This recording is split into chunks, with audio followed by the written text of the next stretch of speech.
ఇలా అయిపోయింది కదా ఇంకా పెళ్లి ఉందిగా, ఎంగేజ్మెంట్ అది. ఎంగేజ్మెంట్ వేరు పెళ్లి వేరా? అది రెండు ఒకటే నాన్న. పెళ్లి అయిపోయింది బావేది. ఇంకో పెళ్లి ఉంది.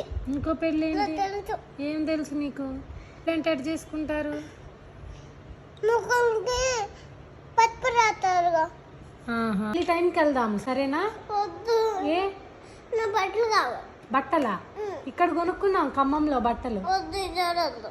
విజయవాడ అయితే బాగుంటుంది. విజయవాడ అయితే బాగుంటాయి. ఎవరు చెప్పారు విజయవాడలో నాకే బాగుంటాయి విజయవాడలో. అవునా? ఎవరు చెప్పారు నీకు విజయవాడలో బాగుంటాయి నీకని? విజయవాడలో అన్నాడుగా మీరు. ఎప్పుడన్నాం? మేము అనలేదు కదా. అన్నాడుగా, ఎప్పుడు? అన్నాడుగా. మేమేం అనలా. ఇప్పుడు స్కూల్కి వెళ్ళు, తర్వాత బట్టలకి వెళ్దాం, ఓకేనా? తేజ పెళ్లి టైంకి వెళ్దాం ఇంటికి.